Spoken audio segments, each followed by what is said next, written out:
Selamat datang di MRF Football, channel yang akan membahas berita seputar Manchester United. Jika kalian suka berita Manchester United dari kami, jangan lupa like, komen, dan subscribe. Dan juga nyalakan tombol loncengnya, agar kalian bisa tahu berita Man United terupdate dari kami. Terima kasih, Glory Glory Manchester United.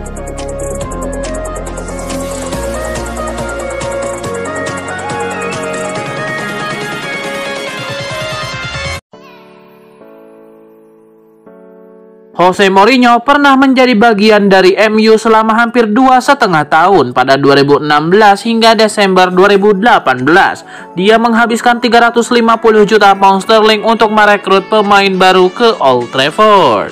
Berikut ini 5 rekrutan terburuk MU pada era Jose Mourinho. Langsung saja kita simak videonya. Yang kelima, Romelu Lukaku.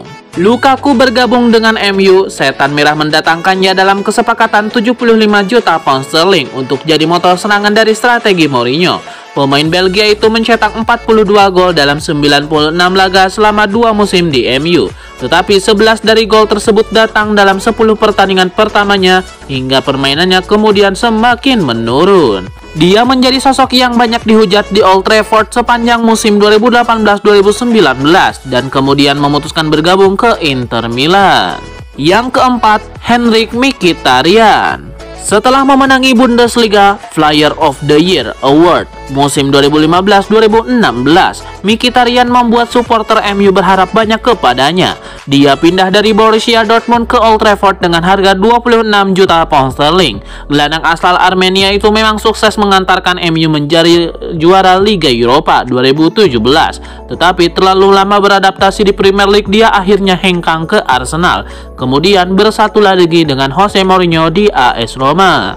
Yang ketiga, Eric Bailly. Eric Bailly adalah rekrutan pertama Mourinho di Manchester United. Sebenarnya tidak ada yang salah dengan bek asal Pantai Gading ini, hingga akhirnya menjadi pemain favorit supporter pada musim 2016-2017. Tapi serangkaian masalah cedera membuatnya hanya tampil dalam beberapa laga Premier League selama 4 musim terakhir. Yang kedua, Lee Grant. Mourinho mendatangkan Lee Grant dari Stoke City seharga 1,5 juta pound sterling pada 2018. Lee Grant hanya bertindak sebagai penjaga gawang cadangan, serta cuma membuat 2 penampilan di tim utama. Yang pertama, Alexis Sanchez. Transfer Alexis Sanchez sangat mempengaruhi nasib Mourinho di MU. Datang dari Arsenal, Sanchez mendapatkan gaji yang lumayan fantastis di Old Trafford. Meski demikian, dia hanya seperti bayangan di MU karena hanya mencetak 5 gol dari 45 laganya. Dia akhirnya dipinjamkan ke Inter Milan hingga akhirnya dipermanenkan klub Liga Italia itu. Anthony memuji pengaruh Cristiano Ronaldo di Manchester United yang membuatnya merasa nyaman sejak kepindahan dari Ajax Amsterdam. Anthony jadi pemain termahal kedua MU setelah didatangkan senilai 86 juta euro akhir Agustus lalu saat Ronaldo yang berusia 37 tahun tengah mencari jalan keluar dari Old Trafford. Ronaldo akhirnya bertahan di MU dan Anthony pun mengaku menikmati kesempatan untuk bermain bersama kapten timnas Portugal itu. Saya sangat senang dan saya telah mengatakan hal ini kepadanya karena kami intens berkomunikasi, ucap Anthony. Dia selalu membuat saya merasa nyaman, rasanya seperti saya sudah mengenalnya sejak lama. Dan saya juga mengatakan hal ini kepadanya. Dia memiliki karir yang indah dan dia adalah referensi besar bagi mereka yang lebih muda darinya. Sesuatu yang melintas di benak saya, seperti kala kami bermain PlayStation, menontonnya di televisi, dan kini saya bisa berbagi beberapa momen mendengarnya. Bagi saya itu sangat berharga. Seperti yang saya katakan, saya masih muda, saya masih berusia 22 tahun, dan saya belajar banyak darinya, pungkasnya. Awal perjalanan Erik ten Hag bersama Manchester United memang tidak berjalan lancar, akan tetapi ten Hag telah berhasil meraih hasil positif bersama The Red Devils. United tengah berada dalam tren positif berkat catatan 5 kemenangan dari 6 pertandingan terakhirnya di semua kompetisi. 4 dari 5 kemenangan tersebut dipetik di Premier League. Ten Hag pun dinobatkan sebagai manajer terbaik Premier League pada periode September 2022. Erik ten Hag mengaku sama sekali tidak menyesali keputusannya pindah ke MU. Ia bahkan mengatakan datang ke pangkuan United merupakan keputusan terbaik dalam karirnya. Akhir pekan ini Ten Hag bakal berusaha keras melanjutkan tren positif United. Akan tetapi upaya tersebut tidak akan berjalan mudah karena Cristiano Ronaldo DKK bakal menghadapi juara bertahan Premier League Manchester City. Erik ten Hag tidak malu-malu mengakui kekagumannya kepada Guardiola. Menurutnya, Guardiola tidak cuma pandai meraih gelar, tapi juga mampu membawa timnya menunjukkan penampilan atraktif di setiap pertandingan. Gonzalo Ramos mulai mencuat namanya setelah dikaitkan dengan Manchester United. Ketertarikan Manchester United itu bukan tanpa alasan, sebab ia dianggap mirip seperti Thomas Muller sekaligus penerus Cristiano Ronaldo. Pemain berusia 21 tahun tersebut saat ini masih membela Benfica. Walaupun masih muda, Ramos sudah mulai mendapatkan menit bermain secara reguler sejak musim 2021-2022. Torehan golnya di musim lalu tidak fantastis, 8 gol saja dari 46 pertandingan. Namun di musim ini Ramos sudah mencetak 8 gol dari hanya 12 pertandingan. Banyak pihak yang memuji kualitas yang dimiliki Ramos. Ada banyak anggapan pula bahwa dirinya memiliki potensi besar yang tersimpan. Alejandro Grimaldo, rekan setim Ramos di Benfica, memberikan testimoninya. Pemain berusia 27 tahun ini menganggap sang pemain muda punya dua hal yang bisa dibanggakan oleh rekan-rekan satu timnya.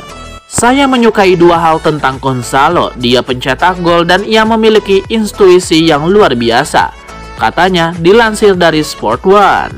Dia juga orang petarung yang hebat, dia tidak pernah beristirahat.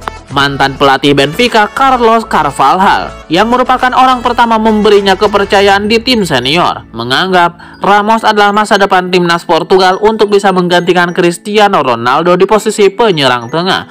Pelatih yang sekarang menangani Al Wahda SC ini berharap ia bisa segera dipanggil timnas senior, apalagi Ramos sudah mencetak 14 gol dari 18 pertandingan bersama Portugal U21. Playmaker Manchester United Bruno Fernandes mengakui bahwa dirinya memiliki keinginan untuk bertahan selama mungkin di skuad The Red Devils. Bruno Fernandes mengaku bahagia di klubnya saat ini. Sejak didatangkan oleh MU dari Sporting Lisbon pada Januari 2020 yang lalu, Bruno Fernandes langsung menjadi bagian yang sangat penting bagi timnya. Bahkan perannya di lini tengah setan merah nyaris tidak tergantikan oleh pemain lain. Belakangan Bruno Fernandes mengungkapkan keinginannya untuk bertahan selama mungkin di Man United, karena ini merupakan mimpinya sejak masih kecil. Pemain asal Portugal itu juga mengaku bahagia di klubnya saat ini dan keluarganya sangat menikmati kehidupan di Inggris. Kontrak Bruno Fernandes sendiri di Manchester United saat ini berlaku hingga Juni 2026 mendatang. Manchester City versus Manchester United di pekan ke-9 Liga Inggris 2022-2023 sudah diketahui. The Citizen sukses meraih kemenangan besar dengan skor 6-3. Laga Manchester United versus Manchester City digelar di Stadion Etihad pada Minggu 2 Oktober 2022 malam waktu Indonesia Barat. Manchester City tampil mengamuk kala menjamu setan merah. Dua pemain Manchester City pun sukses mencetak hat-trick, yakni Erling Haaland dan Phil Foden. Sementara 3 gol Manchester United dicetak oleh Anthony pada menit 56 dan 2 gol Anthony Martial pada menit 84 dan menit 90+1 melalui titik penalti.